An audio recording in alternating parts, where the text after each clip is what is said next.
Tula wansi. Tula wasoita bidagala byo wano. Sicha bidagala. Toleta mayembe. Wabali yalumonde ayira eryo ddagala lumonde ndandira. Twagambye ekintu kimu. Nedda. Program egenda kuggwa. Omwana wa Katonda ali eyo Lwasa avudde ku mulamwa ajeyo omudagala ayagala gumansira musumba. Nedda. Gwe tukwatagane mu episode eddako. Nga agondedde amateeka. Twagambye tewali kwatako ono, tewali kwekwatako. Episode y'ebyo magere genda kujja. Tewali abo mukutteko kyo baana batuuzize eno gwe ne mutuuze eno nzabakwatako mutemwekwatako. Episode y'ebyo ebyamagere genda kujja. Tomukwatako.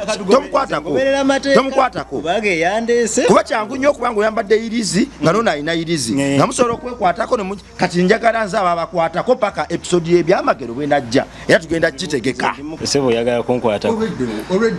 Nze wendi njagala onkyuse beerako kyokola. Nze mbadde nsaba mbeeko n'omukago gwe nkozesa omwami ono ye ali ku saidi ya Katonda. Mbeeko n'omukago gwe mukozesa. Omukago ogwo gwe mukozesa guligenda kuŋŋaanya myoyo egijja egitali jange gimulinnye asamire. Kyekisooka kyendi kwagala okukola ekiraga nti sirina budde bwa kufuusa busubi kuba ekyo tekimugasa tekigasa ali eyo but ekyokulinyirwako y'emyoyo ejewaabwe gitali gye waffe waba munyankole nga gijja kwogera lunyankole kikola amakulu ne gimulinnya ne gyogera nga gyennyini gimwogererako nga sirina byenfuusizza wano. Oyagala gimulinnye kati? Ye bw'aba kisalawo nga nze tukola omukago. Nze bwe ntuuka ewa Katonda mba mmanyi nti amanyi buli kimu kubanga Katonda amanya buli kimu. Katonda asobola buli kimu. Katonda ali buli wamu. Kati zakena kazindalo Katonda ye kyabuuza ayagala kumanya lunaku Katonda lo yatonda omuntu ayagala kibuuzo kyabadde kiri addamu kimubuuza. Nedda kamubuuza ekibuuzo ekiyinza okuba ekya bulijjo. Katonda Lwasa osobola okumbulira ku mannya ga maama wange kubanga mmanyi bulungi nti Katonda wemba mutuuseeko kubanga kyekyo ekiriwo ekyo omuntu yenna kyayinza okulabirako ekya bulijjo saaga kugenda wala nnyo.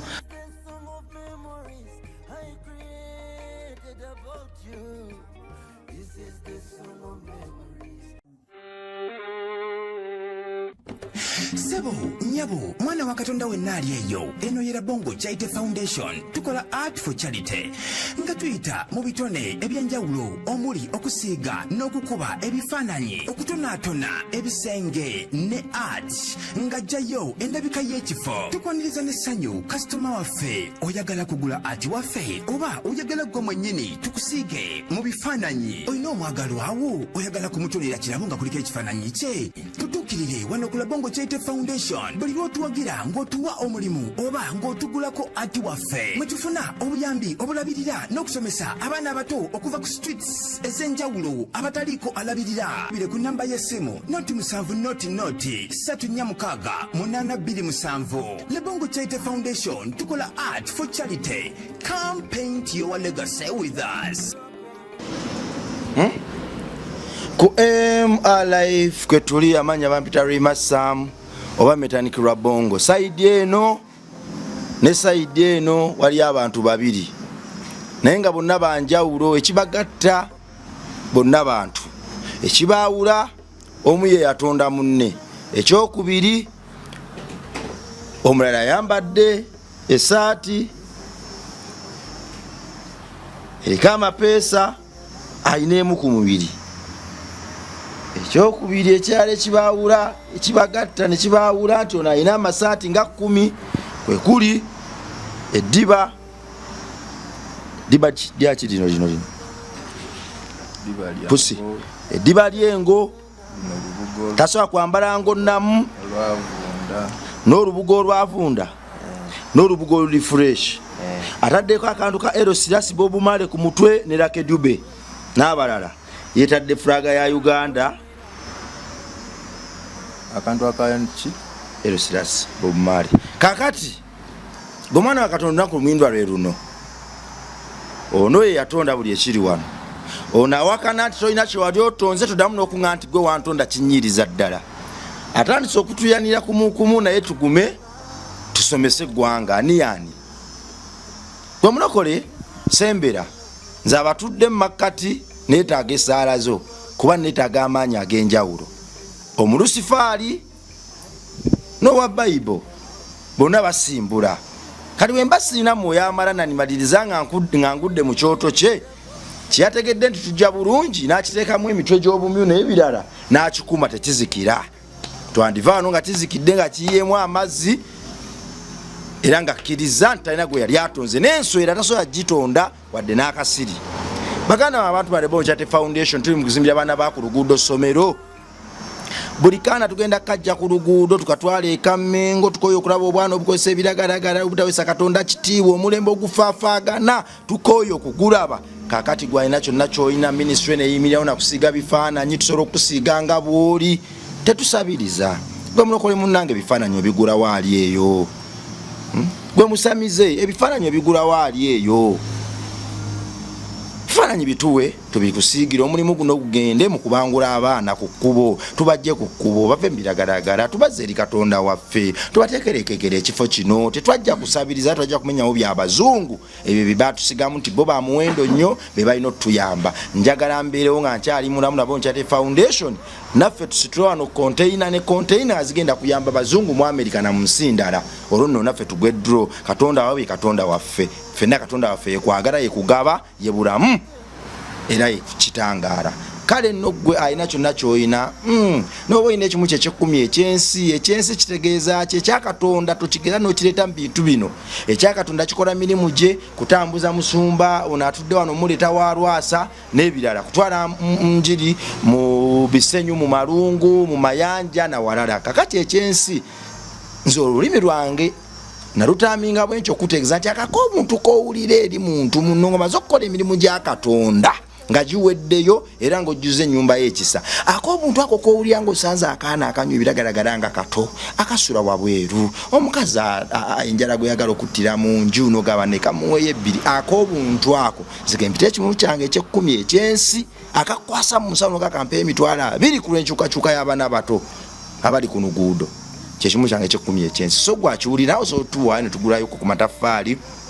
netugulayo ku mabaati tuli mu kusereka twetaaga sente z'okusereka katonda waffe mugazi munene tetugenda settlinga for the less ye katonda waffe waliwo atugayo essomero nga ddene ebizimbe nga bigulumivu katonda waffe yasobozesa Sulemaani okuzimba yeekaalo naguno gwaka ekyalemya abantu okugizza ku nsi ekifaananyi kye yagizimbiramu naguno gwaka abantu bazimbye naye tebangawo era teriddawo oyo katonda gwenjogerako si wa busiisira si wa buyumba butategerekeka tetugenda kukola kammengo ng'egulumiza katonda waffe kale buli mwana asomye musumba wanjisewo gye baleko ssebo kale sebo kakwatire kubanga engeri gy'olina amaanyi microphone eyinza okugimenyamu kale gye baleko ssebo kale sebo nawe gye mukama yebazibwe amina sebo weewaawo omukulu sebo gye baleko ssebo kale bajjajja bebazibwe bweza nnyo nkyenkikozesa kituufu si kibi kuba beebazibwe kiri mu Luganda oba ng'ogamba nti olina ky'oli kwebaza kyonna Sawulo n'agamba Timothy nti enjiri oligibuulira litambula amawanga naye tokkirizanga omuntu yenna okuyisaamu amaaso olw'emyaka gyo kubanga katonda takolera myaka takolera mu mibiri minene mitini miwanvu oba mimpi katonda akozesa myoyo na mitima kale Sawulo bwatyo bwe yagamba Timothy era Timothy naguno gwaka akyali mulamu kubanga ebigambo byawandiika bikyali biramu era bituyingiza mu bwakabaka bwa katonda katonda anji nkuleetedde omu ku kitonde kye watonda nga bwe weyita katonda omugwayi gwakuleetera bitonde bye watonda obirabeko sina kinyonyumyemukko nabyo webale kutonda lwaki kikulowoozesa nti ebigambo bikubuze mwoyo mute ayogere nedda ngamba lwaki gwe kikulowoozesa ekyo ate ogwayi gwakuleetera bye watonda onyumyemukko nabyo ate olwedde nze mba n'abatonda nga nkimanyi gye bali kuba bonna mmanyi gye bali obadde omumanyi nti gyali musumba ate kati golowooza yandifunye kyansi okuntuukako nga simanyi nti gyali ng'omusobozesezza naawe mwennyini nze nkusobozesa ono wamutunda lunaku ki lwamutonda sina budde busobola kujjukira bye namala okukola. Nzijukira bye ndi mu kukola. Musumba amateeka gafuga pana eno olwaliro gaganda toyogera nsi kuwadde kazindaalo Ssaabasanamu Kasanamu owulidde wano wo ne kati pano kanjifugemmukko toleete entonda abasamize mwagala nnyo obukulu kyova mulwanira nnyo kale Musumba wanjise omukulu mu bufunze tutudde na Katonda wa awedde emirimu era ndi waddembe okujjukiza nti effujjo lyonna likole ng'oyita mu Bayibuli naye yali yagitonda nawe yakutonda ebigambo byonna ebirimu n'ababiwandiika ye yabatonda Katonda yaani sebo Katonda ayina wayogerera mu Exodus ngamba ndi kikyendi Katonda tagatibwako kintu kirala kyonna Katonda ye yatonda ekigambo kye bagamba nti nno Katonda kiva mu kutonda ono ne bagamba nti nno kati oyo Katonda kubanga yatonda ekibuuzo kye nandiyagadde okusooka okubuuza Mwami Lwasa yatonda ddi omuntu mutwalire microphone sebo Katonda wa .com Katonda wa WhatsApp ddi yatonda omuntu twanguyize natonda omuntu Dilwe natonda omuntu oba ekibuuzo akiddemu okumbuuza nti dilwe natonda omuntu kibanga ekitegeeza nti ye ambuuza amanyi Katonda olunaku lwe yatonda omuntu ye gwakiririzaamu ye nga ye bw'aba agamba abuuza nze dilwe natonda omuntu nze siriiko olunaku lwe natonda muntu kuba n'essaawa zino nkyatonda n'essaawa zino zennyini eryali kuzaalibwa n'enkya eryagenda ozaalibwa n'eri eryagenda ozaalibwa so tebumbuuza mbu dilwe natonda omuntu obanga oyagala okunziza mu kumanya ensi lwe yatandiika so nga ate naye mwenyiri bwe mubuuza gwe Katonda wagwokkiririzaamu dilwe yatonda omuntu tajja kikunyonyola yasobola okinyonyola kati nze kimu kyenzikiriza nti wemba ntuuse ewa Katonda ansa zonna nzisuubira nti aba nazo si bwe kiri ansa zonna nsuubira nti azimanyi Musumba si Musumba Mwami Lwasa Pastor Lwasa kale katumuyite kyonna kale kankuyite Kasanamu Katonda Lwasa era tubeere mu serious kale kwagala okunyonyo okulaga abantu ekintu ekituufu tuve mu bintu eky'ekiwani bulijjo biri bye tubaamu mba mu kuwogana na mwana naye kati ndowooza taata amufunye nze kankitwala empola kubanga nze siri muntu nnyo wa pressure oba kusindika bintu na force naye kankubuuza ekibuuzo ekyangu Katonda Lwasa nze bwe ntuuka ewa Katonda mba mmanyi nti amanyi buli kimu kubanga Katonda amanya buli kimu Katonda asobola buli kimu Katonda ali buli wamu kati zakena kazindalo Katonda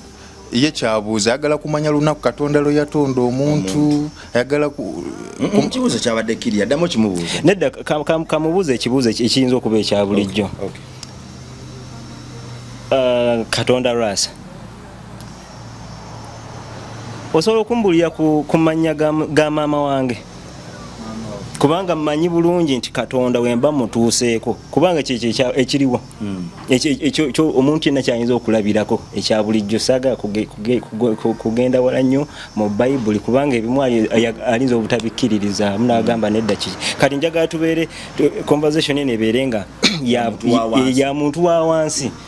ekibuuzo kibannaye kyembuuzizza Katonda Lwasa kubadde ekitiibwa munnaye ambuulira amannya ga mukadde wange maama wange kyekyokka Ssaabasanamu ansa gikuba otugende mu maaso kakati nasoose nenjogera nti ndowooza njagadde olwaliro tusomese abantu ebintu ebigasa oba ebiyamba waliyo omuntu yenna gwe wali owuliddeko nti asinkanye Katonda n'amubuuza ekibuuzo ng'ekyo waliyo kale ye nga bwe yeeyita nti mubaka wa Katonda oba mutume wa Katonda ye yali asinkanyeko Katonda n'amubuuza ekibuuzo ng'ekyo amanye likodi yasoose kati anti ebibuuzo byali kubuuza tebiina mulamwa kubanga kugenda ku nsulo ate n'osaba mata ogenze ku luzza ate osaba mata okiga kyengezaako okutegeeza bwaba ali kumbuuza bwaba ali kuŋŋamba mubulira amanya ga maama we kitegeeza aliko ekikyamu tamanyi maama we kitegeera ebibuuzo byolina obuuza Katonda si byebyo kati katangazeemu mbolike ekyamu siriko kikyamu nze neewulira ndi bulungi ezo ziri mu ngalo 3 kati nze ekibuuzo kyembuuziza njagadde abantu bonna balabe ekintu ekya bulijjo kubanga kyekyo ekisinga okubeera ekya wansi ye abuuzizza ebyo ebibuuzo byabuuzizza ye akola ngaani nze ndi muweereza wa Katonda era sintino buli kimu mba nkimanyi si buli kimu ono bw'aba muweereza wa Katonda Katonda yamutumya ajja mbuuze byali kumbuuza nedda yamutumya ajja mbuuze byali kumbuuza nedda kakati byali kumbuuza abijja kuki Mwami Rasa yagamba nti Katonda si bwe kiri Katonda mwene nze tayongerwa tagattibwako nze kimu kyenzikiriza nti Katonda ekisooka abamanyi buli kimu abamanyi buli kimu kati byonna buyinza bwonna ababuyina kati waba buyina mubuuziza akabuuzo kangu nnyo ekibuuzo kyali kumbuuza kinafu ombuuza otya ekintu kyomanyi kikubanga kuŋŋamba nga tuli wano bwe tutudde nombuuza nti lwasi omumanyi okitegeera kyentegeeza nnyoko omumanyi omanyi maama wo eri ebintu ebiri kuluma abantu eri ebintu ebiri kutawaanya ensi eri ebintu ebiri kusumbuwa abantu eri ebintu ebiri kunyigiriza abantu ebyetaaga okwogerebwako nga ffe abantu abalina endowooza ez'enjawulo nga tetuze mu bibuuzobuuzo byakubuuza mbu ate maama wo akola mulimo ki ate oba gwe oli w'amaanyi maama wo kino ne kiri twogere ku bintu ebiyinza okugasa omuntu ali kulaba puroguramu eyo tetwogera ku bintu biyinza kugezesa okitegeera kuba kugezesa kulina kuba kwa kamera nga kyaddala wano si kyakubuuza nti ate maama wo ate biki tugere ku kintu ekiyinza osomesa omuntu nga kyaddala kuba kati nze bwombuuza maama wo bw'oba yegwe Katonda mbulira maama wange amanya gange yaani kibuuzo kika kyekyo so ekyo ekibuuzo Mwami Rasa ky'abaana bato nnyo agambye ky'abaana bato naye kimulemye okuddamu mu ngeri ennyangu kali kamubuulireko ekirala Katonda talina ntandikwa Katonda talina komo Katonda ye afuga byonna okusinziira ku Bayibuli yange weŋŋamba naawe bwekyo wekiri tolina ntandikwa tolina nkomerero Katonda owange tafuga owaba afuga owammwe afuga nze owange nakugambye wa mirembe tanoonya ntalo ayigiriza buyigiriza asomesa okwagala asomesa okuba wamu ayigiriza buyigiriza ekituufu nze oli Katonda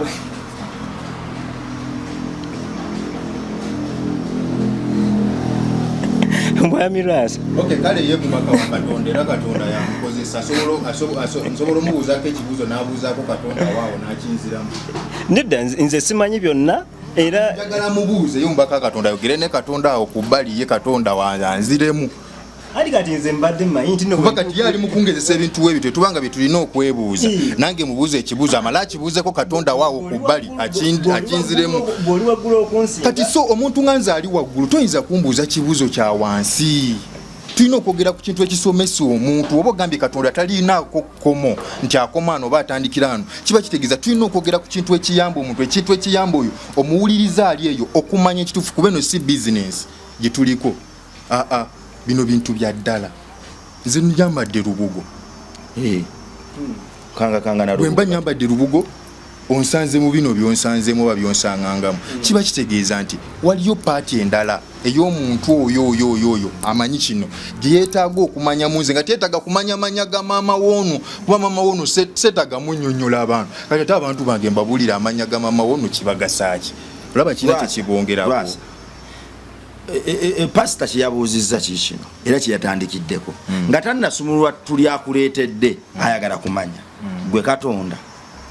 yinze Katonda bulijjo na bulijjo nkikugamba era nagamba nti bwoba gwe Katonda nga tannagenda wala nakusumulwa tulyakuleetedde kale mulageeko akasookerwako omuwulira amanya ga maama we. Ate kati gwolaba ekyo kigasa ebyo byendi kugoba. Njagala abalaba gundiyo eno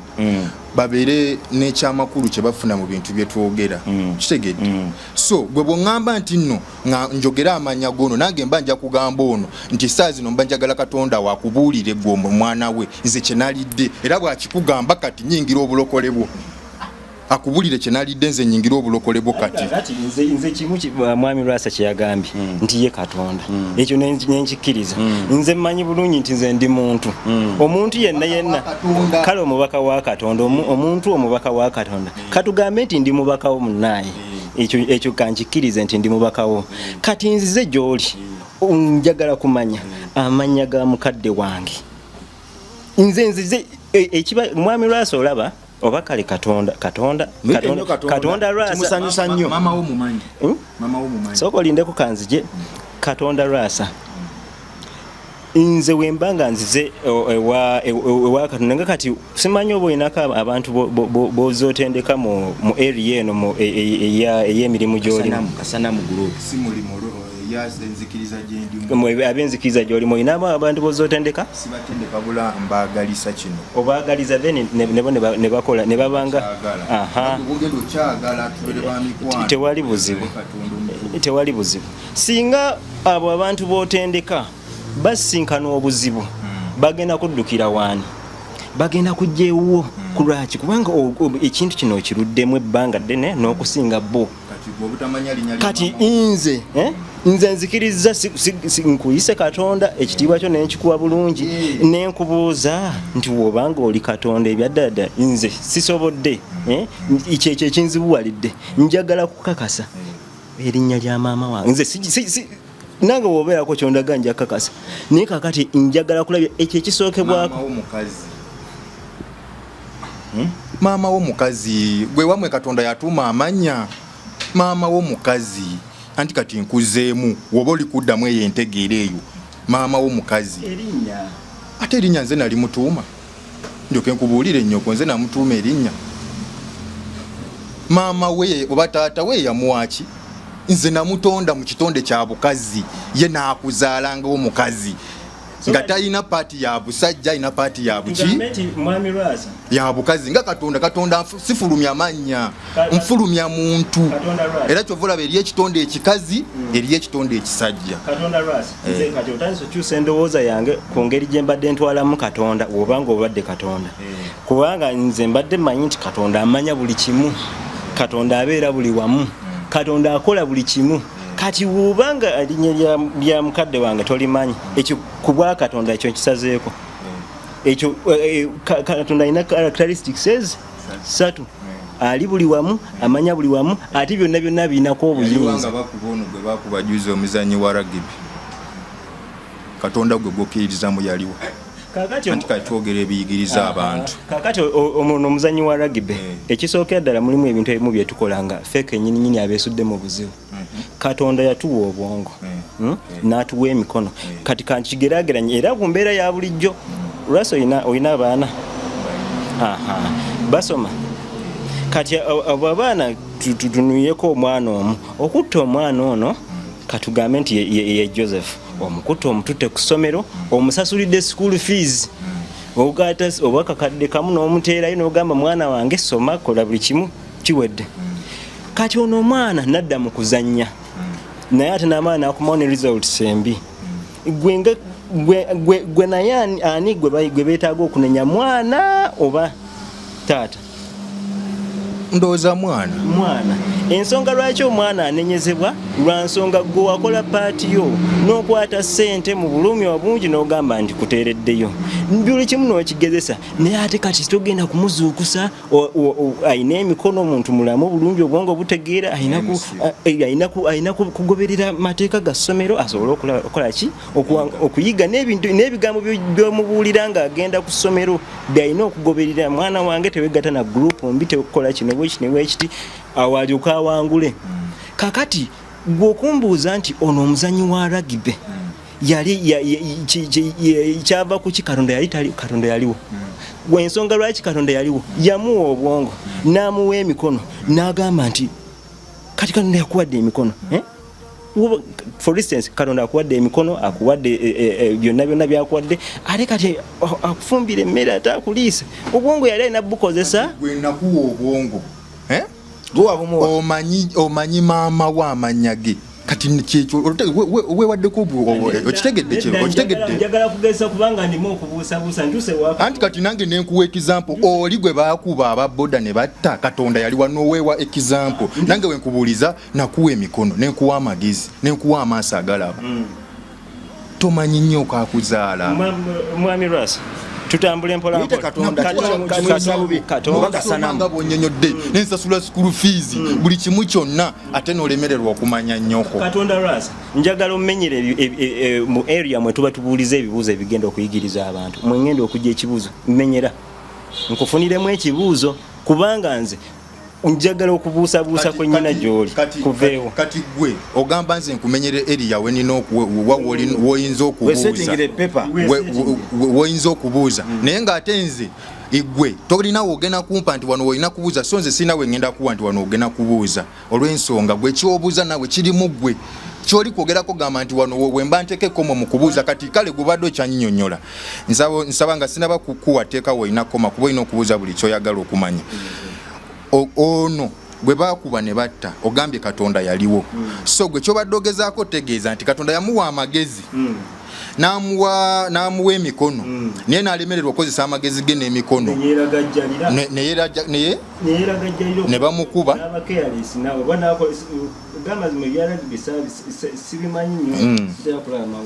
naye kyemmanyi nti waliwo carelessness kubanga nange nyininyini wansanga nga ntudde wali mu kkubo nga tudde mukubo mwendire naye gwe omwana wo gwozaala singa omulaba nga ali mu mbeera eyo bwetyo otula butuuzi ali noga nayo noona school fees wange otula ali butuuzi omwana wange nze atali Katonda enkola za Mukama za njawulo kuzaffe jjukira n'omanyi enkola za Mukama za njawulo oli kwogera ne Katonda kati lwaki wamuleka namuleka n'afa olw'okuba ali mu nzikiriza y'abakatonda abakyamu nali ndabirira abatuufu era nga gwe bozze ngenda kukukwatako otegeera amazima n'okumanya otandika okulaba ng'ebimu ebibadde bikusomozeeyo mbiprotectinga sebo oyagala kunkwatako nze wendi njagala onkyuse beerako kyokola uli Katonda nze nkulagira mu kiti kinene bamalayika bonna natandise dde okukyusa bw'olaba pastors ze n'atuuka wano kino nkikugamba nga nsobola n'okuwaako n'emessage ezimu n'ozirabako nga pastors ez'enjawulo baneegera just okufuna chance n'otuulako nange kati ono namwagadde lwa buvumu bw'alina mwagala nti ayina omwoyo guli ogumulimu gwensobola okukakkanya n'enguyigiriza ekituufu ekyokukola ne guva mu bulyake ne guva mu bubbi ne guva mu bulyazaamaanya n'enkwe n'obufuusa ne gudda ku layini entuufu ne tutandika okubuulira abantu ekituufu ekyokukola nga si kyabuyaayi ate manyi mwami Rasa Katonda Rasa kasanamu obaka Katonda kikuzulwalidde muyite kasanamu nakkiriza nze nakugamba byonna nakkiriza naye gwe manya buli kyoyogera bwe ng'okyogera ng'oli nange kigenda kukwata kasanamu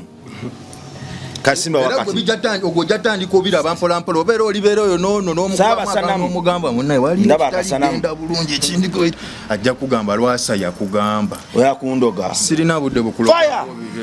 simba wakati akazinda ukaze ow'omukulu nze ekintu kimu sitera kwagala nnyo kwogera bigambo bingi siri muntu wa bigambo bingi nendi muntu wabikola ndi muntu wabikola nze okukyuka obukyusi nzize wa Katonda beerako kyokola tonda sagala kuteekerawo obanga waŋŋaanye njagala otonde wano akanyonyi ddala wulirize akasange kakyasinza obutiini soka olinde wuliriza ddala ebibuuzo tonda akasange wekitiibwa pana eno tonda wakasanka tunulira ddala ebintu byonzizizaamu nkugambe okutonda kikati kale gwe kyowuliramu emirembe londa gwe nga gwe kyowuliramu emirembe kironde abadde agamba kumukyusa ate atitonda akanyonyi mala kulabako wano mala kulabako olwedde ondabyeko onsanze ndi kutemula abantu osanze wano mitwe gy'abantu kale gwe buzibu ki bwonsanze nabwo gw'obutanzikiririzaamu nakumanya nti yenze olaba abantu tulifeka wano naye abantu bangi bali mu kulaba era ebyamagero baki kyonna kyonna ekikolebwa abantu bangi bagenda kukyuka ogambye nti oli Katonda siwakanye nze ekikyusa omuntu wange kyekino ekikyusa omuntu wange nze n'amanya ekituufu kyekino kuba mukakkamu mu bukakkamu bwange ng'amulaga ekituufu nti ne bw'oleeta entalo ne bw'oleeta enkwe ne bw'oleeta embeera embi yonna yonna eyo embeera embi nze gye nkozesa okuyitamu okufuna ggwe n'otegeera ekituufu ekyokukola si kufuusa nga gwe bw'oli kulowooza nga mubonalowooza mbu njafuusa omwenge oba njafuusa kabisikwiti nkayita omubiri gwa Yesu no sikudda ku sapulingi weeweete njire bwenti no sikudda ku Bible ekitabo just ntandika okubikula empapula nga nina ekizibu ekinuma ntandika okukaaba amaziga so ekikufu Simba wakati Lwasa tuli side ekifuula omwami ono Katonda kyakulaba nti akyusa mitima gy'abantu si kyakutonda naye natandise nga mugamba nti no Katonda erinnya Katonda liva muki mu kutonda era ne mugamba nti siwakanye nti oli Katonda sinaba kiwakanya naye nenkusaba ekintu kimu nze okugjayo omutima gwange kubanga nze omutima gwange kyokka ebibuuzo byennyina munda mu nze kuba nti oteekawo ekintu wano kyonna kyagala kale akasubi wano Simba wakati pastor. Yes sir. Pastor. Yes sir. Lwasa ono Katonda. Nzikiriza. Ekimuyisa Katonda. Yes, era bwe ngobera program zenkoze naye zonna. Yes sir. Abaana be yabezaalira. Ennyumba eno yajezimbira. Olugoye luno yasazeewo ndi kati kanyambale bwenti. Tewali amusaliddewo. So atonze kyayagala okulaba. Tutudde kati nze nagitonze nejjebeerewo. Ebintu webityo. Abaana yabazaala abakyala alina babiri mu nju emu alina ennyumba ye yagyeterawo n'akasanamu akafuka akasanamu kituufu akafuka akasanamu nako n'akateekawo kati ekimufuula Katonda ow'okuntiku Katonda yaani era kino kiraga nti Lwasa Katonda kakati kambeeko kyeŋŋamba Lwasa mwami Katonda Lwasa kasanamu Katonda Lwasa waba agamba nti okuzaala abaana okuzimba ennyumba okukola byonna byakoze okwambala nga waayagadde nti kyekimufuula Katonda n'okusanirira ekiviiri kyekirungi ffenna otuli bakatonda tewali ayina kwegulumiza kati ffenna tuli bakatonda kubanga nange nze yasazeewo byennyambala nze asalawo abaana bengenda okuzaala nze akola byonna byenjagala nange kinfuula Katonda ffenna tuba bakatonda Bible egamba bulungi nti Katonda mwoyo ate azaala myoyo so naffe tuli bakatonda ffenna mu Zabbuli akyogerako kati tewali garanti ekuwa maanyi kugamba nti no nkusinze ng'ate nange mba Katonda noono Katonda n'oyo Katonda ffenna tuli bakatonda naye nga tuli wansi wa Katonda atya omu afuga byonna namuganzi ati kati beera ko kyolaga ekyego ekinjawula ku ggwe nti gwafuga byonna nakusabya akasubi nakusabya akanyonyi osabye se bw'oba obadde bulijjo obeera nange ng'okola interview ng'eri abangoberera nga bawuliriza byenjogera omusajja ono ayatudde bulijjo kyenjagala era bulijjo na bulijjo nkugambanga nti Katonda kyengezaako tegeeza omuntu kwe kumanya nti tolina genda mu church okwemanya tolina genda mu ssabo oba mu muzikiti oba wantu wonna okwemanya kuli awo wooli ggwe okwetegera n'owetegera nti bwe mba ndi mu buzibu nkozesa amagezi ge nnina n'endowooza zange n'amaanyi gange okwejja mu buzibu ndi mundowooza mbadde mbinnyonnyolanga era mu ebiri mu vidiyo ezo zobadde interview zobadde onkolako nga mbinnyolanga ngamba Katonda bwe mba nkutegeeza ng'olina amagezi agatolo ojja kumanya nti Katonda ye ggwe teriiyo ggulu ddala lisinga lino ggulu lya ku nsi lyoliko nga bwe babasuubiza obwo Bayibuli obutabutabo obwagasiya buloolo obukuluhani bwe babasuubiza ebyakasaso ne bagamba busimanyi oyo mala kufa n'olyoka ogenda mu ggulu ng'ate gwe mwennyini otya okufa ntegeera bulungi. So omwami ono ategedde era ayingidde nze kyenjagala ayatudde nti gwe oli katonda n'ali eyo katonda mwenyini asobola okwesumba nga takutte kikumi kye kukitwala mu church neyefuula bize ku mulimo gy'alikola.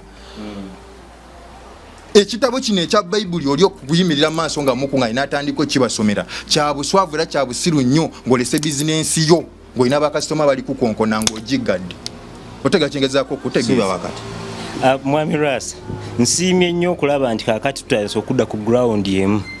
Omanyi Bayibuli ina weeyogerera afuuka masanamu nti nedda ogenda wulira lwaki njogedde bwentyo. Bayibuli ina weeyogerera nti abantu bange babuze olw'okubula okumanya. Omanyi nti abantu bava wano ne bagenda mu nsi za wabweru eyo okulaba nti basomesebwa mu zi conferences ez'enjawulo naye ate ng'amagezi bagalese mu bitabo wano. Biri wali mu Kampala ebitabo kyeyandifunye 12 n'agenda wali ne bakimuwa oba ku mitwalo 2 n'ateekamu tiketi ya miliyoni na miliyoni agenze mu conference bamusomese ebintu byalesewa wakaawe. Kaakati njagala kuyambako ku Mwami Lwasa kubanga nze ndaba atambulira mu line kati ya Bayibuli. Line ya Bayibuli ayinza okuba agiyina naye tagisoma. Agizingamu miti gyanjaga. Bayibuli egamba mu Zabuli omwana wa Katonda ali eyo quotinga olunyiriri luno nze nti ndi muntu quotinga ebintu kubanga nsiiwo ku lwange ndi okulwa Katonda. Mu Zabuli 82 olunyiriri lw'omukaaga and said, you are gods, you are all sons of the Most High. Muli bakatonda muli baana ba Katonda oyo atudde waggulu ennyo ku Namulondo. Bayibuli weeyogedde si atudde wano mu Uganda nedda wabula atudde waggulu ennyo era nga tuyita bakatonda. Mwami Lwasa tosobola kukeera enkya n'ozaala oba ngambe n'ozaala emmotoka ozaala bantu kubanga oli muntu kati Katonda ffe tuli baana ba Katonda yensonga lwaki tuli ba Katonda ffenna nkijja mu Bayibuli wano gy'ozingamu emiti. Nze kyenkukubiriza kimu Bayibuli eyo nga tonaba kugiteekamu miti gyanjaga kukola bityo okugikolamu fujjo kubanga kyonga ekitabo gwoba tomanyi kikozesa amazima amatuufu olinza okulowooza nti kinafu temuli maanyi naye mulimu amaanyi. Nze nniza okuyambako nenkusengejera n'omulwadde naawona wano singa obadde waali wano mu kamera kubanga tebitwala ddakiika essaawa zino amaanyi genzijjamu nga ngajja mu Bayibuli yennyini gy'olina ne woba osobola okugimpa kati luno obadde tolulabangako nti bwe kiri Katonda atambuza abalema nga nkozesa luli ludda kati nakakasa nti lulema lwabaki nze nalumenya era nakinyonyolako ono kuba kati olina wova okkoona njagala tugendere ddala kati wenjagala tugende sokoleke sokoze olugalo soko nnyonnyole ogguse kyobadde oggusa. Njagala Lwasa ono tuve wano lwaleero nga nnyikidde njagala episode y'ebyamagero eyabyamagero njagala eyaleero ebe yasooka kusumba myoyo gyaffe omu aveewo ng'ategedde munne obanga omu agoberera munne ebyamagero sooka obipuulinge kyova nagobeza omusota negamba nedda wabadde wagala kweta musota simanya gumubojje simanya kale wabadde wagala kweta kizza totondowala ate Katonda atondowala Katonda kyatondowala saaba Bob Marley naye totondowala bwotyo gwe Katonda watatondowala lwaki yakuwa ebibonerezo gwe Katonda watatondowala lwaki yakuwa ebibonerezo era njagala lwaki yakuterawo amakyaki wabanga tatondowala lwaki yakuterawo amakyaki ogendamu okwenazaako ekkolyolo basonyiwa okuyita okizza omusota nekyo nsonyiwa nsonyi tekina buzibu kakati mbadde njagala episode y'ebyamagero ebe yabamagero eno tukwate buli nnyinga ebadde mu interview zino zembadde nkola tukwate ennyinga eziri mu mboozi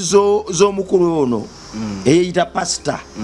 zabadde atubuulira zonna tuzimenyeemenye ali ku bunyonyola bya Bayibuli kyetuliko ekyo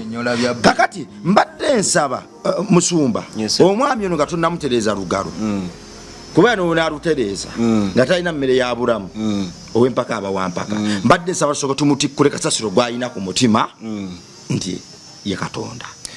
Saabasanamu ng'omukulu ntanakutereeza lugalo nga tonnamuleetera kizza kumubojjogora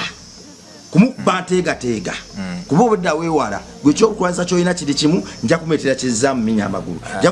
nga tonnaleeta ebyo byonna. Mbadde nsaba omukulu ono omunnyonnyole ave wano ng'ategedde nti oli Katonda mwene atagattibwako akitegedde era wuuyo ali kukusomera katubadde wa pasita nga tunaleeta kyamagero tubadde wa pasita tuze wa pasita omukulu wanjisebo Katonda tuli ba Katonda kuba kitaffe Katonda yesebo kikola kiki ekyo Katonda azaala myoyo era nga fenna by the kivaamu okuzaalibwa omulundi ogwokubiri omuntu wabanga azaalibwa omulundi ogwokubiri kwe bayita okulokoka buli muntu aba azaalibwa omulundi ogwokubiri n'alokoka abeera mwana wa Katonda ate aba Katonda. Kati ekyo mwami Lwasa wabanga abadde naye akiina munda muli ekigamba abatali balokole sibaana abatali balokole Bayibuli egamba mu Yokaana 12 bonna abaamusembeza yabawa obuyinza okufuuka abaana ba Katonda. Atamusembeza muntu wa Katonda naye si mwana. N'olwekyo toyina busika ku bwa Katonda obwo obusika kye bategeeza okugenda mu ggulu kyovola Bayibuli etuyita batabani aba Katonda. Oinayoko pastor inayoko omukwano gwo yenna gw'omanyi nga yagenda mu ggulu. Kati omuntu waafa agenda mu ggulu fenna tutambulira ku byawandiikibwa. Omuntu waafa agenda mu ggulu yesebo kiri omuntu afudde gwe ku saidi yo wamufunako otya message ekulaga nti agenze mu ggulu. Kati Yesu agamba atya nti ngenze mbateekere mu nnyumba ya kitange mulimu ebifo bingi ffe tusinzira ku Bayibuli kyetuwa musinzira ku Bayibuli kyebawa kyetuwa okkirizanga Bayibuli kitabo butabe kyawandiikibwa omuntu nga gwe. Sikikkiriza nti kyawandiikibwa gwe kibukakafu kiba olina obulaga nti Bayibuli si kitabe kyawandiikibwa omuntu nga gwe. Kati kasooke muyambe mukko wano ekintu ekindaga nti no Bayibuli si kitabo kyawandiikibwa omuntu nga nze nti yali aliko omwoyo wa songa buli kyenkola mu Bayibuli kituukirira. Yesu yatugamba nti buli kye munaasabanga mu linnya lyange kijja kukola ki kijja kutuukirira era batugambye nti session y'ebyamagero ejja bagirindirira era nga bagenda girindirira nze ojja kufunayo omuntu omuleete wano omulema ayina abalwadde bamulema wano okuwonya mpitire mu linnya lya Yesu mbadde muwayiriza kati nze ngenda kuyitira mu linnya lya Yesu nkulage omuntu wano mu maaso ga kamera omuntu ng'atambudde omuntu ng'ateredde omuntu nga kyabadde alina kimuvuddeko nga mpitidde mu linnya lya Yesu kubanga tutambulira ku proof kiki kyotadde ku mmeeza ne kikola. Pastor gwe nga gwe buli kyonna kyoyogerera mu Bayibuli kiba bye weetaaga mu bulamu bwo byonna wabifuna. Sinnaba kubifuna kuba n'abalala bo bafuna ebyo bafunanga ne bennyinira tebafuna oba olinayo yenna gwe wali osabiddeko n'afuna oba oliwo okusabira just balema ne bawona. Kati kambeeko kye muyamba mwami Lwasa Katonda Lwasa kasanamu ayina ekitiibwa kye kaneme muyingirira ayina omwana wali myaka emeka omuto kale asembayo ali mu myezi 6 ali mu myezi 6 kati oinako omukuluko ayogera myaka 8 kati yajja okuba example ennungi ejje ninza okubuulirirako omwana w'emyaka 8 agenze n'agamba taata njagala ompe emmotoka ogenda kukola ki ogenda kukwata ogimuweerewo ku lwaki tosobola ekisooka akyasoma ekyokubiri olaba embeera nti temusuuti nga kuvuga mmotoka essaawa eyo newankubadde omutima gwe gujagala era ogenda kumugamba mwana wange lindako oba omufunire oba okuzanyisa obutonotono bwe butyo ku lwaki ebbanga terinaba kutuuka ebintu byonna bye tusaba mu linnya lya Katonda bituukirira naye obudde buba tebunaba kutuuka Katonda atugerera ng'abaana be kubanga abantu bangi bafunye amamotoka nigamanyiza nga gabasse waliwo gwe mmanyi yamala okugifuna ku graduation bambi omulimu ng'agufunye bulungi nakwezi ne bamulinnya kati simanyi oba yali aweereza Katonda naye nze namulabako oyo ye namulabako n'amaaso gange mwera yali nga tuli neighbor waffe mwali munyumya nakoko nga muntu munyumya nsinyo ngati sinyo naye nga mufuna obudde ne mwebuuzaako kati nga gombaka Katonda lwaki Katonda teyakuwa bubaka mubuusa nti nno munaye wali obuzibu bugenda okujja ABC anti kati nze siri Katonda ate n'ebintu ebimu Katonda nze seerimitinga nga twayogedde ku rugby wali mubeeramu ebintu ebimu ebiva ku bulagajjavu bwo omuntu bakugambye amateeka gagambye tonywa n'ovuga oli n'agenda n'anywa n'avuga Katonda bakutereddewo bano abakulembeze okubuulira ekintu ekituufu ate munda muffe mubeeramu spirit convicting okulumiriza omuntu n'olaba nga olaba ensobi olaba n'ekituufu naye n'ogamba nti kangezese Katonda alina amaanyi n'ogamba kanywe nvuge kwegamba ngo obulamu bwo butambula bayitira reckless anyway hawuli kati omuntu esawa zino bwenva wano ningenda nentula wali mu luguudo sawa nga 5 ez'ekiro nsuubira nti bagenda kuntomera era mawulire gajja nti no bamutomedde toyinza kubuuza Katonda lwaki nze yeragajjalidde kati Katonda kyeva nakugambye nti Katonda yatufuula bakatonda ffenna n'akuwa emikono ndagamba nti kati mwami Lwasa katumubumbe bulungi kati tumuteekewa wali abeerenga byonna binako obuvunaanyiza ku mubiri gwe ekiba kiganye nnyo nga kyetaagisa Katonda lwayingiramu naye bino nga kati okunaaba engalo kulabirira baana biki byonna ekyo gwe nga gwe yakubumba n'akufuula Katonda naye takkiriza muntu yenna kukusinza kubanga buli akkiriza Katonda aba afuuse Katonda amakulu gaakyo tonaba kufuuka Katonda okujjako ng'okkiriza Yesu n'ozaalibwa omulundi ogwokubiri awo ogenda bbanga ofuuse Katonda ate ataganibwa kusinzibwa wabula aba yeeyunze ku famire yaffe ey'aba Katonda abasinza Katonda agulumidde waggulu ennyo atatudde mu bweyogerere si bweyogerere munyonyo saabala atatudde busaabala nze ndi wa bweyogerere kati atatudde busaabala wano wabula ffenna tutunuye eri buli ekigaana mwami Lwasa oli Katonda bw'otyo weeyita naye okakasa bulungi ebintu byonna kikumi ku kinnakyo nze ndi muntu era wabeerawo ebisoba sijja kugamba nti nga womanye omuntu abakyayiga nze ndi muntu kikumi ku kinnakyo era nfa essaawa yonna bwe wabaawo amasasi sooka kukola ki mponye obulamu naye kati gwe Katonda ekibuuzo kye nandibadde nkubuuzi kyogambye ebintu byo byonna bituukiridde gwe nga gwe toyina bajeti ekutuulamu n'owulira nti ekuzitooweredde gwe Katonda yatonda ssente yatonda byonna kyogamba byonna obiyina gwe Katonda simba wakati ekisooka kyennyini yasooka nsomesa omwana wange ono nti essente Katonda si yagikola essente Katonda si yagikola ekyokubiri simanyi gwe kusaidiyo kikyolaba Katonda ekisaanidde kyalina okukola gwe kyolaba ekituufu ky'omusaaniza okukola n'ogamba nti kino kyekisaanidde kyekituufu kyalina okukola saba onyonyolekaawo Katonda kyekituufu kyekisaanidde kyalina okukola deni ndyoke nkunnyonnyole ku kyobuzibu nti nange nfuna obuzibu era nkunnyole n'obuzibu obwo buzibu ki bwe nfuna oba okusoomozebwa okwo kwempitamu kyekisaanidde Katonda kyalina okukola gwe kyomanyi okusaanira kitya kisaanidde Katonda kyalina okukola gwe kyomanyi nti Katonda asaanidde kukola kino era asaanidde kweyisa bw'ati gwe kyolaba nga nze sikikola nze okutandikira ngenda kwekwata ekintu eki kimu erinnya Katonda liva mu kutonda era nga bw'oliwulira oli Muganda oli Musoga erinnya Katonda liva mu kimu kutonda era nikyemanyi ne musaidize ez'Abasoga kyandibanga lina we bayogera Katonda yitonda kati yitonda kulwakuba atonda siwe kiri kakati inze ngenda kwekwata ku kintu eki kimu nga bwe nayogedde nze okunkyusa omutima njagala kulaba akasubi wano kito Katonda kyalina okukola kunze nze kunze Katonda alina kutonda so kati nze kusaidia yeso sina budde busobola kugamba nti no bwe mba ndi Katonda nina obudde obusobola okuddaawo nsimanyi nkola ekisuubi simanyi nfuuse ekisuubi nedda kusaidia yange nja kugamba obudde bwe nina bwakunnyonnyola oyo gwe ndi kwetaaga ategeere saidi yange eri bweti nfuna obuzibu nga nze Katonda Lwasa Mayinja era ng'obuzibu bwenfuna oba okusomozebwa kwenfuna nkufuna mu mikwano egyo egiba gifunye chance ne giriraana kooko ekisiikirize kya Katonda era ng'emikwano egyo okugifunamu okusoomozebwa nkufuna oluusi mu kubanga gusobola okujja gyendi nenkimanya nti ono alabika kino ali ku nnimba oba alabika kino kyalikola si kyekituufu naye nenzikiriza nze akintuuseeko alabika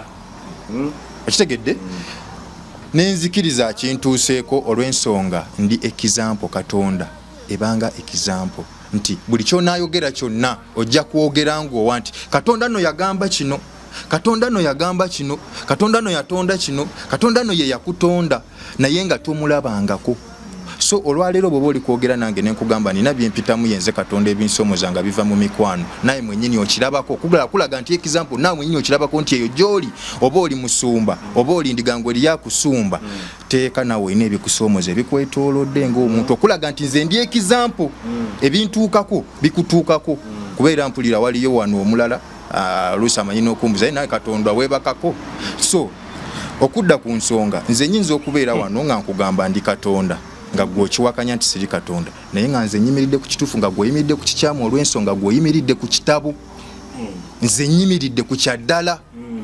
kyotasobola keera ku makya no ŋŋamba mbu ate Katonda gwe Bayibuli yakuyamba kino olw'ensonga Bayibuli just bigambo ebyawandiikibwa nga woolaba onaakwata ekitabo n'owandiika oluyimba ne lunyumira omuntu n'oluusi ne lutuuka omukaabya otega kyentegeeza. So oli bweba yazanya firimu ye n'azanya firimu nekwatayo yafuna okusoomozebwa kwe yafuna yeffe abazze okwogera ekituufu. Katonda gw'oli kwogera naye olwaleero luno tafuga tabonereza wabula ayigiriza. So gwe kyolowooza kyonna kyonna ng'okirowooza ku saidi yo nga wandyagadde kirowooza nga onsomeseza mu Bayibuli kitte olw'ensonga sikirizaganya nayo ya bulimba. Ebintu ebimu ebirimu nnyini ebiri omwo mu Bayibuli omwo temubituukiriza nga mmwe bennyini. Singa mubituukiriza gwe wandibadde tolina budde bujja wano kwerega nange nga bw'oli kwerega nange bw'oti wandibadde olina budde bulowooza okoze otya okukyala gyendi nga tozze gyendi kulowooza mbw'ogenda kundiisa njiri no kuntegeeza ngeri kiggwe gye weeyisaamu umanye oli muntu mutuufu oba weekwese Bayibuli ng'ogitadde nga kakokolo mu feesi yo naye ng'ebikolobero ebikuli emabega eyo bingi okitegeera. So gwe kyogezaako okutegeeza abantu obategeeza Bayibuli gye bamanyi ate nga n'oluusi abamu bagirina mu mayumba bagyezizise naye ebizibu bibafunzizza kati nze sisobola kugikiririzaamu era sisobola kugikakasa olw'ensonga kitabo ekyogera ate ku nze okitegedde. Era bw'oneetegereza omwo mu Bayibuli biki biki ojja kumaliriza ng'oli kulaba nze ng'era ne by'oli kulaba ebyetoolodde mu Bayibuli nga byetoolodde nze mbirina wano weebiri ng'amayembe amajiini mu Bayibuli temulimu mayembe ebyokoora wasimu oŋŋamba nti mu Bayibuli temuli bya majiini manya bya mayembe temulimu mayembe aba otuuse okuleeta nkubireko wano pasita omu ku bapasita baba bategeera ekituufu mukwano gwange wano amayembe mubuuza asome essula era agyogere wano live agyogere n'ali eyo ng'eyogera ku mayembe nti amayembe gayamba mu ABCD omwo ng'amayembe gayambako mu Bayibuli gayambako Katonda gakuteeramu okukulaga nti galina kye gayamba mu Bayibuli omwo asobola okusomerawo nayinza okuba tabisoma ebyo ng'asoma kimuwa kyakulya simba wakati amayembe mu Yesu yagakozesanga okuyambako ku bantu be olwo olunyiriri lwayogerako terulinga we luli lwakuba neerabidde oddukootinga naye terulinga we luli olwo olunyiriri luli mu kubikkulirwa ng'era baali bayogera ku bisiti eyafuluma mu nnyanja ng'eyina amayembe oba amayembe musanvu emitwe kati kwegamba owulira engeri gyakireeseemu nti amaliriza ng'akuwabizza nti akusomerako kano nti amayembe niye no waggulu tasomaayo wansi tasomaayo nti kibadde kinnyonnyola ku baali bayogera ku kisolo ekisolo ekinenenene kiri awo kiri kibisi ekigenda okubaawo obuzibu buli bumu mwami Lwasa nze nkusaana n'obuwombeefu Bayibuli nga tonaaba kugikolamu byonna by'ogikolamu somako busomi agifuwamu mujaga usanga asibye balance amapesa agajjeya gifunwe ogisome omanyi kiki kyebayo kati kankubeeko bw'onaaba ng'ogisomye bw'oti ogenda kulabanga n'ebintu ebimu oluusi obadde obiraba ng'obadde obigoberera naye ati nga tumanyi nti ogoberera Bayibuli gwe soma busomi ogenda kulaba nti ebintu ebimu bituufu. Then ekyokubiri kiri nti nakusabye akanyonyi wano kaaganye ekyo nenkita. Amakulu gaakyo gali nti Katonda Lwasa kankuwa ekitiibwa nga we wagambye. Katonda Lwasa fenna byokola tusobola bikola. Okuzaala abaana gwe n'owasa abakazi babiri mu nju emu gwe. Ekyo kikolebwa. Abasiraamu bagikola ani atakikola. N'owesiba entambala y'abaniga. Ekyo kikolebwa. Mwami Lwasa, Katonda Lwasa, njagala ompeyo kimu kyokka ky'okola nga sisobola kikola. Nze omuzaana wo nze servant wo. Gwe yatonda. Mu kifaananyi ng'ongamba kwambala saati nsobola ogyeyambalira. Okuzaala abaana nsobola bangi n'abanywa omwenge bazaala. Kati njagala just okolewo ekyenjawulo ekigenda okufuula Katonda. Nze nakusabye kenabadde ndowooza nti akatono naye kankaleke. Akasubi naye nakalese. Yalondewo kyonna ekirinza okuleetawo embeera eraga ebigambo bye nti bizitowa just kati. Simba wakati gwe mwana wa Katonda wandiyagadde episodes zino twagala zibe nnyingi nnyo ziyambeko gwatugoberera noawe gwayagala okubula olw'amaloboozi g'owulira kuno. So pastor ava bweyogerere osobola okugamba nti katumuwengayo ka transport ave bweyogerere nga takutte mu nsawo ze ajje paka wano ate tumuzzeeyo. So osobola posalinga programu eno guma Katonda ali eyo ng'oyita mu kufujjirira transport wa pastor ono. Tetwagala ddeyo njala, tetwagala jenga yemulugunya, twagala katwaliro boda yemuleese era nsanyuse nnyo ku ssente ze twamusondedde boda gyakozesezza era baddawo obujulizi wano n'empulira eddembe. So naawe osobola omugamba nti nedda nze kyemisana kya pastor transport wa pastor kamuteekeko ku ssimu programu ebengawo buli kanaku oba buli wiiki oba buli nnaku 3 mu wiiki. Kale tuzzeeyo nga programu ya kulokola nze byaffe birala yamwe birala ojja kiwuliro kakati nze ndowooza ndi kulaba nga ekisaanidde kyekituufu kye nina okukola si kyekyo omuntu kyalowooza kuba nze ndi Katonda.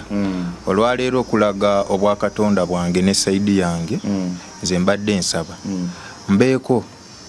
n'omukago gwe nkozesa omwami ono ye ali ku saidi ya Katonda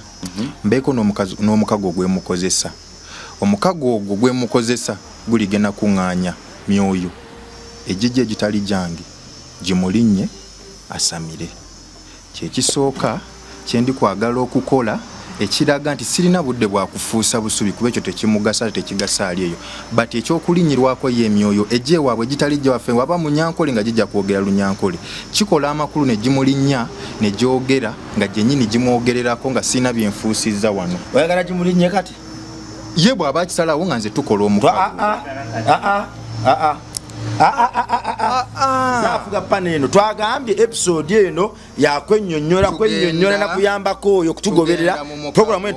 teni mu byamagero ebyamagero bigenda kujja mu episode esitako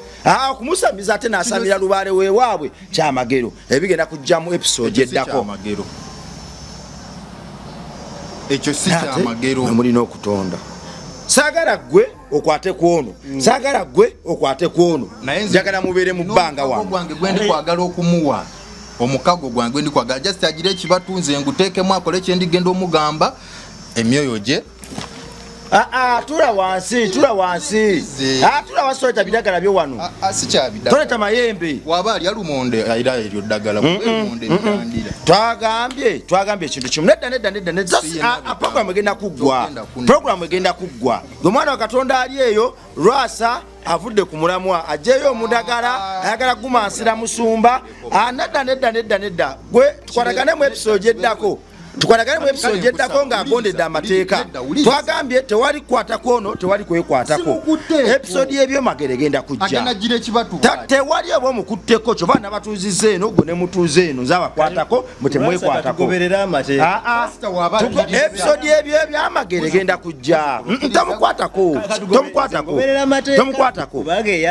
kuba kyangu nnyo okuba ng'oyambadde irizi nga nono alina irizi nga musobola okwekwatako kati njagala nze abo abakwatako paka episode episode y'ebyamagero bwenajja era tugenda kitegeka tugenda teeka episode y'ebyamagero bannaffe bagirindirire nga short time kyamagero ku kyamagero fuusa kanyonyi fuusa kapa zirisa omwana muzikuze leeta omulema awone wetulagaawo zaayo omudagala gwe oba sheggwa kakana mwami Lwasa zaayo omudagala gwe oba sheggwa twetegeke tukomewo olulala ng'oli seeti okugoberera amateeka takuteeko ogenda muteeka omudagala mu ngalo kyesaagala omudagala ogujja kugenda kuyiika oba ojjayo bubbi bwa mmese weetegese bannange programu erina amateeka n'ababuliifinze tewali kwekwatako tugende mpolampola tojjaayo bintu byandibadde mu episode 5 ng'abantu bamaze okutegeera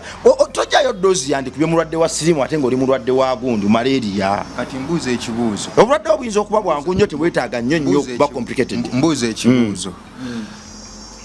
kiri ekigambo ekyokufuusa akanyonyi oba tokwatako fuusa saagala mwekwateko saagala wabeka awanyisiganya kintu nakimu ku munne